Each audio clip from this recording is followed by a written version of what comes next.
Hi friend, मैं अपूर्वा आप लोगों का स्वागत करती हूँ एमपी सक्सेसर्स में। आज की इस वीडियो में मैं आप लोगों को बताने वाली हूँ कार ऊर्जा एवं शक्ति यानी कि वर्क एनर्जी एंड पावर। ये आपका फिजिक्स से रिलेटेड चैप्टर है। ये आपका 3rd यूनिट आप समझ लीजिए। जैसे आपका 1st यूनिट में मैंने करवाया था आपको यूनिट एंड डायमेंशन, फिर 2nd यूनिट आपकी थी जो आपके टर्म रिलेटेड थे यानी कि आपके Newton's first second and third law, और जो आपका डेफिनेशन थी मेन पॉइंट्स की, जैसे आपका कि स्पीड क्या होती है, डायरेक्शन, डिस्टेंस, डिस्प्लेसमेंट, और जितनी भी टर्मिनोलॉजी थी उससे रिलेटेड मैंने आपको सारी की डेफिनेशन, उसके फॉर्मूला, और ऐसा यूनिट सीजीएस यूनिट का कन्वर्जन, आपको दूरी और प्रकाश वर्ष, लाइट ईयर, इन सबको बताया था। और जो हॉर्स पावर वगैरह में कन्वर्जन है यूनिट्स का, वो सभी मैंने आपको बताया था। तो इसमें तो आप देखेंगे कार्य ऊर्जा एवं शक्ति में हिंदी इंग्लिश दोनों मीडियम में बताऊंगी, बस कंटेंट आपको हिंदी में मिलेगा। तो जो इंग्लिश मीडियम वाले हैं वो थोड़ा कॉम्प्रोमाइज़ कर लें, और इंग्लिश में भी मैं बोलती जाऊंगी सारा कुछ, डेफिनेशन वगैरह। वो लोग चाहें तो नोट कर लें या फिर सुनते जाएं। उनके पास भी 11th-12th के जो नोट्स वगैरह हैं उनका अच्छा से रिवीजन हो जाएगा, और क्वेश्चन किस टाइप के आते हैं वो ये सुनते जाएं, क्योंकि दोनों में ही वो एक सही रहता है। ठीक है, तो क्योंकि जब भी आप अगर इंग्लिश मीडियम के स्टूडेंट में तब भी आपको पढ़ाया समझाए तो हिंदी में ही जाता है ना, तो इस टाइप से वो कर सकते हैं। ठीक है, तो आपका यहाँ पे रहेगा वर्क एनर्जी एंड पावर। तो सबसे पहले आपका आता है वर्क। वर्क क्या होता है? कार्य की माप लगाए गए बल तथा बल की दिशा में वस्तु के विस्थापन के गुणनफल के बराबर होता है। कार्य एक आदेश राशि है। कार्य जो आपकी है वो कैसी है? स्केलर क्वांटिटी है। इसकी जो एसआई मात्रक है वो जूल है। एसआई यूनिट इसकी जूल है कार्य की। ठीक है, तो वर्क आपका क्या होता है? वर्क आपका होता है जो आप मतलब कि फोर्स लगाते हैं किसी भी ऑब्जेक्ट पे। अगर आप फोर्स लगाएं तो जो फोर्स आपने लगाया है तो उस फोर्स की डायरेक्शन में आपका जो ऑब्जेक्ट है, सपोज कोई ये ऑब्जेक्ट है, आपने यहाँ पे फोर्स लगाया है, तो इसी डायरेक्शन में, आपने इस डायरेक्शन में फोर्स लगाया, इसी डायरेक्शन में ऑब्जेक्ट आपका डिस्प्लेस्ड हो। मतलब आपने जितना फोर्स लगाया तो वो यहाँ से यहाँ तक आपको ये ऑब्जेक्ट पहुँचाना है। सपोज यहाँ आए और यहाँ पहुँचा, तो आपने यहाँ से अगर फोर्स लगाया है, अपने हाथों से इसे पुश किया और यहाँ तक ये पहुँच गया, तो ये जो आपका डिस्टेंस इसने कवर किया, ये विद डायरेक्शन किया, तो ये आपका हो गया डिस्प्लेसमेंट या विस्थापन। और जो बल, जो फोर्स आपने यहाँ पे अप्लाई किया अपने हाथ से, उस पर अपनी ताकत लगाई, वो आपका बल हो गया। तो ये कहलाता है आपका कार्य। कार्य इक्वल्स टू बल इंटू विस्थापन। ये आपकी दोनों ही आपकी ये जो क्वांटिटी हैं ये आपकी मतलब सदिश राशि थी। तो बल और विस्थापन आपकी सदिश राशि यानी कि वेक्टर क्वांटिटी है। जब दो वेक्टर क्वांटिटी मिलती हैं तो वो एक अदिश राशि बन जाती है, मतलब कि स्केलर क्वांटिटी। ठीक है, तो जो आपका वर्क है वो एक स्केलर क्वांटिटी है। इस टाइप से आपका हो जाता है। यहाँ पे आप लिख सकते हैं W equals to force into displacement. ठीक है,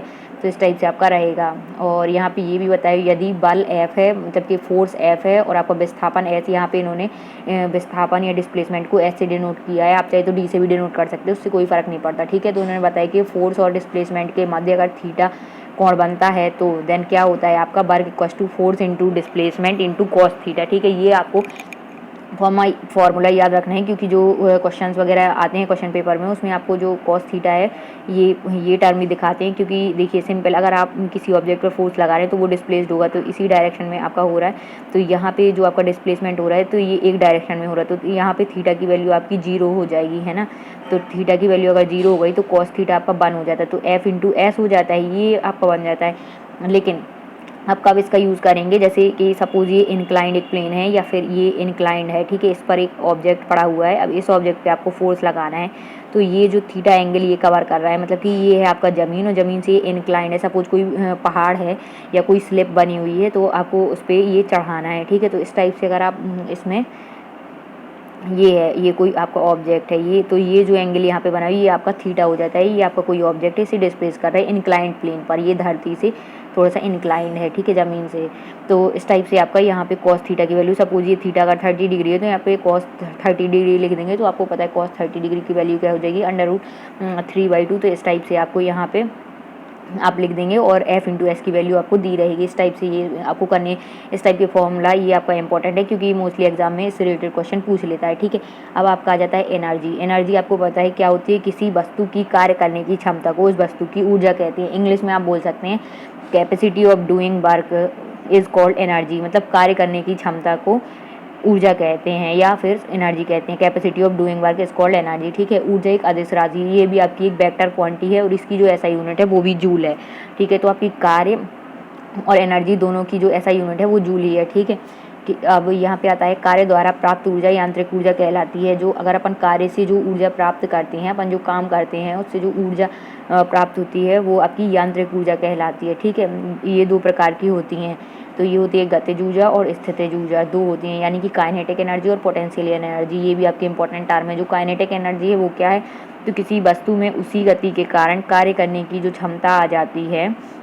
ठीक है, तो कोई जो ऑब्जेक्ट है उसकी गति के कारण कार्य करने की जो क्षमता आ जाती है उसे उस वस्तु की गतिज ऊर्जा कहते हैं। ठीक है, यदि देखो गतिज ऊर्जा वो कहलाती है जब किसी वस्तु में उसकी गति के कारण, जैसे कोई ऑब्जेक्ट है वो अगर मोशन में है, ठीक है, गति कर रहा है, किसी चाल से चल रहा है या कोई दूरी तय कर रहा है, तो मोशन में है, तो उसके द्वारा जो मोशन में कार्य करा जा रहा है वो उस वस्तु की गतिज ऊर्जा कहलाती है। जैसे आपने देखा होगा पक्षी आसमान में उड़ते हैं, तो जो उनकी जो उड़ने की प्रोसेस है या गति के कारण कार्य कर रहे हैं, गति जो वो उड़ रहे हैं, उड़ने से वो क्या हो रहा है, एक जगह से दूसरी जगह पहुंच जा रहा है, तो वो उसकी गतिज ऊर्जा कहलाएगी। ठीक है, यदि आपका एम कोई द्रव्यमान या मास है, एम आपका मास है और वस्तु भी यानी कि भी वेग से चल रही है, आपका सपोज जैसे मैंने बर्ड का बताया, चिड़िया का अगर वो उड़ रही है तो उसका जो मास है वो एम है और जो उसका वेग है वो आपका, उसकी वेलोसिटी जो है वो भी है, तो उसकी जो गतिज ऊर्जा या काइनेटिक एनर्जी होगी वो आपकी kinetic energy equal to 1/2mv² हो जाएगी। ठीक है,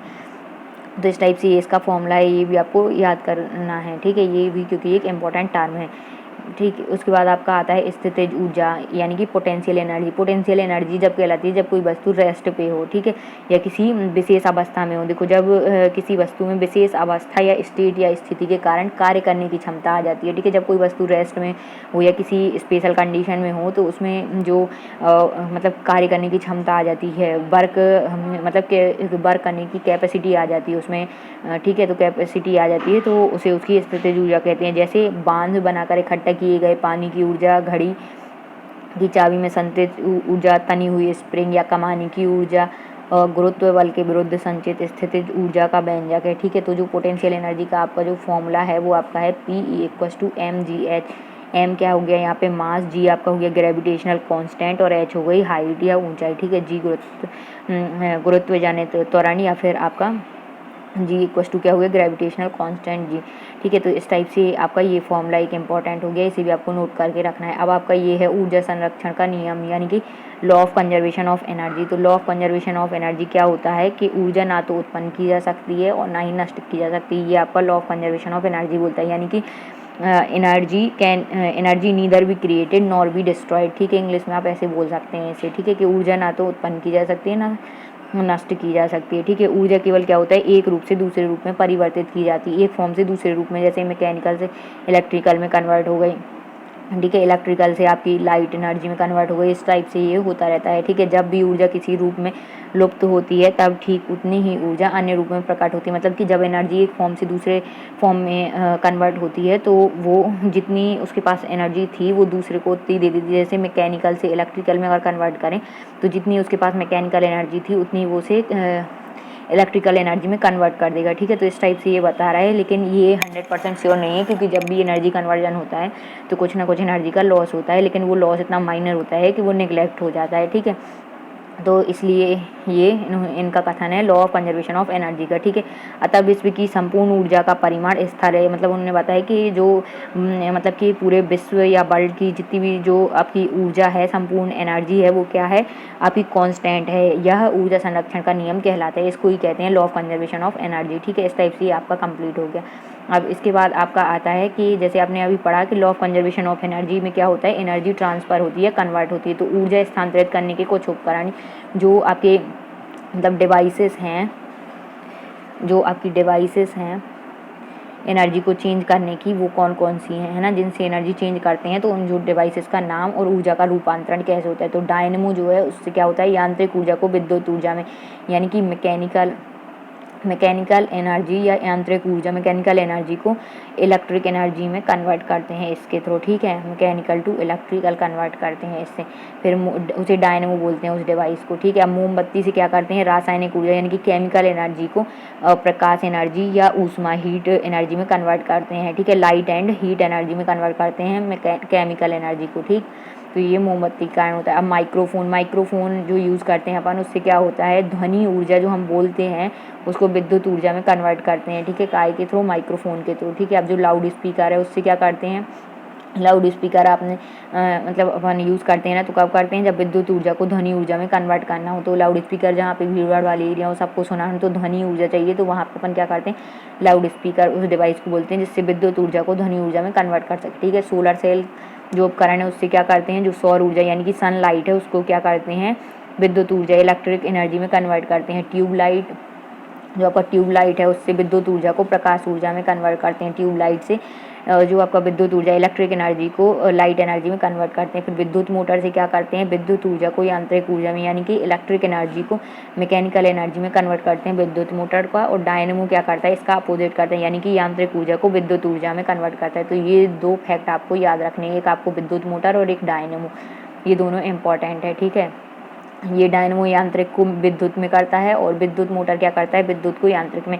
ये कन्वर्जन मोस्टली पूछ लेते हैं तो इनमें बहुत कन्फ्यूजन होता है, इसलिए इसे अच्छे से याद रखना। अब विद्युत बल्ब आपका क्या करता है, विद्युत ऊर्जा को प्रकाश एवं ऊष्मा ऊर्जा में, ये भी क्या करता है, विद्युत बल्ब इलेक्ट्रिक एनर्जी को आपका करता है लाइट एंड हीट एनर्जी में कन्वर्ट करता है, ठीक है। और मोमबत्ती लाइट एंड हीट एनर्जी में कन्वर्ट करती है किसको, केमिकल एनर्जी को, ठीक है। और विद्युत बल्ब क्या करता है, इलेक्ट्रिक एनर्जी को लाइट एंड हीट में कन्वर्ट करता है, हीट एनर्जी में। अब विद्युत आपका जो विद्युत सेल है वो क्या करता है, रासायनिक ऊर्जा को विद्युत ऊर्जा में कन्वर्ट करता है, ठीक है। जो विद्युत सेल है वो जो आपकी केमिकल एनर्जी है उसको इलेक्ट्रिक में कन्वर्ट करता है। और जो आपका सितार है वो क्या करता है, यांत्रिक ऊर्जा को ध्वनि ऊर्जा में कन्वर्ट करता है, ठीक है। मतलब मैकेनिकल एनर्जी को नॉइस एनर्जी में कन्वर्ट करता है यांत्रिक वो सितार, ठीक। इस टाइप से आपके जो इम्पोर्टेंट डिवाइसेस हैं उनके मैंने बता दिए, ये सारे आपके इंपॉर्टेंट है ना, तो ये आपको अच्छे से रट लेना है, एक क्वेश्चन इनमें से आ जाता है एग्जाम में, ठीक है। अब आपका आ जाता है यहाँ पे पावर, ठीक है। तो अभी थोड़े से और ये कन्वर्जन है आपका, हाँ, यहाँ पे जैसे इन्होंने एक आपको रिलेशन से बताया, इसमें संवेग एवं गतिज ऊर्जा आपने पढ़ा था ना अभी, पोटेंशियल एनर्जी, तो ये आपका काइनेटिक एनर्जी गतिज ऊर्जा, और संवेग आपका हो जाता है मोमेंटम। यहाँ पे इन्होंने संवेग या मोमेंटम को कैपिटल P से दर्शाया है, आप कैपिटल M से भी डिनोट कर सकते हैं, ठीक है। तो यहाँ पे जैसे ये लिखा हुआ है काइनेटिक एनर्जी इक्वस टू, आपका यहाँ पे जो फॉर्मूला बना है वो आपका ये बना है कि kinetic energy equals to potential energy का square divide by 2 into M, ठीक है। तो यहाँ पे कैसे आया ये मैं आपको बता देती हूँ। देखिए, आप काइनेटिक एनर्जी इक्वस टू क्या होता है आपका 1/2 mv स्क्वायर होता है, ठीक है। यहाँ पे 1/2 mv स्क्वायर हो गया, एक second, kinetic energy equal 1/2 mv square, ठीक है। यहाँ पे m हो जाता है मास और v वेलोसिटी हो जाती है, ठीक है। और आपका यहाँ पे आपको पता है कि जो आपका संवेग या मोमेंटम होता है वो क्या होता है, m इंटू वी, तो अपन यहाँ पे v इंटू वी लिख सकते हैं इसे जी, 2v की जगह पे, है ना। तो m भी ये आपका हो जाएगा p, तो m भी की जगह पे आप यहाँ पे इक्वल में लिख देंगे p, और फिर यहाँ पे आप क्या करेंगे, अब ये v बचा हुआ है और नीचे 2 बचा है, तो आप यहाँ पे क्या करेंगे, यहाँ m और नीचे m क्रॉस मल्टीप्लिकेशन, मतलब ऊपर नीचे m का डिवाइड कर देंगे, तो ये vm बन जाएगा या m भी, तो ये फिर से एक और p बन जाएगा, तो यहाँ पे आ जाएगा p स्क्वायर, नीचे आपका 2 पहले से बचा हुआ था और एक m और बढ़ जाएगा, तो ये आपका काइनेटिक एनर्जी इक्वल हो गया मोमेंटम का स्क्वायर डिवाइड बाई 2m। तो ये यहाँ पे ये फॉर्मूला इन्होंने बताए हुए, इस टाइप से ये आपका रिलेशनशिप आ जाता है मोमेंटम एंड काइनेटिक एनर्जी में, ठीक है। इस टाइप से ये रहेगा। फिर इन्होंने बताया कि इसके थ्रू आपका क्या निकला, अर्थात संवेग के दोगुना करने पर गतिज ऊर्जा 4 गुनी हो जाती है। ये आपका एक पॉइंट इंपॉर्टेंट है, ये डायरेक्ट पूछ लेता है आपसे, है ना, एग्जाम में, कि संवेग के दोगुना करने पर, संवेग मतलब क्या हो गया आपका मोमेंटम अगर p है तो p की जगह अगर मोमेंटम को दोगुना कर दें, मतलब 2p कर दें, तो जो आपकी गतिज ऊर्जा है, काइनेटिक एनर्जी है, वो आपकी कितनी हो जाती है, 4 गुनी। तो कैसे हो गई काइनेटिक एनर्जी, तो यहाँ पे आपका क्या था, पहले 1/2 p स्क्वायर बाई 2m आ रहा था, ठीक है, जब इसका ये रिलेशनशिप था। तो p की जगह पे आपको क्या रखना है, 2p, तो यहाँ पर हम p की जगह पे 2p रखेंगे, तो यहाँ पे 2p का स्क्वायर करेंगे तो 2 2 जा 4 हो जाएगा, और p स्क्वायर का p स्क्वायर हो जाएगा, है ना। एक सेकेंड, यहाँ पे आ जाएगा काइनेटिक एनर्जी इक्वल 2p मतलब 4 और p स्क्वायर हो जाएगा, जब p की जगह पे 2p रखेंगे, और नीचे तो 2m आपका पहले ही से ही था, तो जो आपका p स्क्वायर और 2m इतना ये आपका है, तो ये आपका हो गया काइनेटिक एनर्जी और ये बचा आपका 4। तो ये जो आपका वो बोल रहा है कि गतिज ऊर्जा कितनी हो जाएगी 4 गुनी, तो ये आपकी काइनेटिक एनर्जी कितनी हो गई 4 टाइम्स हो गई। जब आप क्या रखेंगे, जब आप संवेग यानी कि मोमेंटम को दोगुना करेंगे। तो ठीक है, इस टाइप से आपका फॉर्मूला निकला है कि काइनेटिक एनर्जी 4 टाइम्स हो जाएगी अगर हम मोमेंटम को या संवेग को क्या करें, दोगुना कर दें। तो ठीक है, इस टाइप से ये आपका ये रहेगा। ये डायरेक्ट भी पूछ सकता है आपसे, तो इस टाइप से आपको निकालना है। अब आ जाता है आपका पावर। ये भी एक इम्पॉर्टेंट टर्म है। कार्य करने की दर को शक्ति कहते हैं, मतलब कि जो आपका रहता है उसमें ये था आपका शक्ति, एनर्जी का आपका क्या था, ऊर्जा का कैपेसिटी ऑफ डूइंग वर्क, और इसका होता है आपका रेट ऑफ डूइंग वर्क। इसमें क्या आता है, रेट मतलब दर, रेट मतलब दर जिसे अपन बोलते हैं पर यूनिट या कुछ भी, पर यूनिट टाइम, यहाँ पे अपने पर यूनिट में टाइम ले लिया। तो rate of doing work is called energy, is called power, sorry, capacity of doing work is called energy. जब अपन कैपेसिटी यूज़ करेंगे कार्य करने की क्षमता को, तो ऊर्जा कहते हैं या शक्ति कहते हैं, सॉरी ऊर्जा कहते हैं, ऊर्जा या एनर्जी कहते हैं कैपेसिटी ऑफ डूइंग वर्क, और शक्ति और पावर आप कहते हैं रेट ऑफ डूइंग वर्क।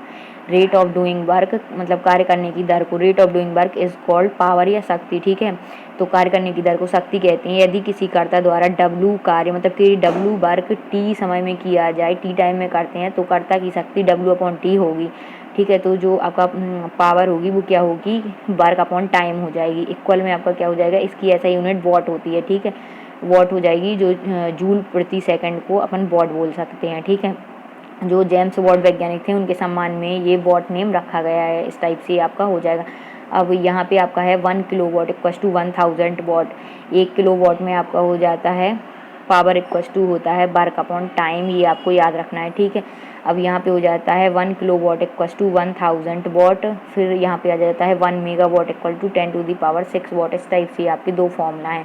शक्ति की एक और मात्रक अश्व शक्ति है। ठीक है, जो आपका पावर है उसकी एक और यूनिट है अश्व शक्ति, या जिसको इंग्लिश में बोलते हैं हॉर्स पावर। ठीक है, तो एक अश्व शक्ति 1 हॉर्स पावर इक्वल टू होता है 746 वॉट। ठीक, ये आपको याद रखना है। अब वॉट सेकंड, आपका ये जो वॉट सेकंड है वो आपका होता है 1 watt second equal to 1 watt into 1 second, तो इक्वल हो गया 1 जूल, क्योंकि यहाँ पे जो joule upon second equal watt है, तो वॉट और ये सेकंड यहाँ पे मल्टीप्लाई में चला जाएगा, तो joule equal what into second हो जाएगा। ठीक है, तो यहाँ पे वॉट इंटू सेकंड इक्वल क्या हो गया आपका जूल, और 1 वॉट आवर या 1 वॉट घंटा इक्वल टू होता है 3600 जूल। फिर 1 किलो वॉट आवर या 1 किलो वॉट घंटा होता है आपका 1000 वॉट घंटा इक्वल टू 3.6 इंटू 10⁻6 जूल। ये आपको याद रखनी है वैल्यूज़। ठीक है, और फिर यहाँ पे ये टर्म और इम्पोर्टेंट है आपका कि जो आपका वॉट है किलो वॉट है मेगावाट है एंड तथा आपका जो हॉर्स पावर है वो आपका शक्ति के मात्रक है, यानी कि पावर के मात्रक हैं। ठीक है, और जो आपका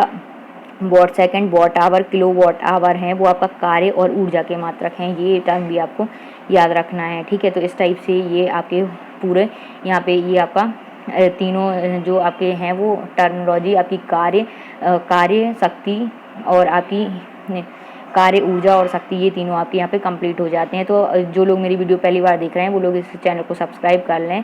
thanks for watching my video. Please like करें, शेयर करें अपने दोस्तों के साथ। Thank you.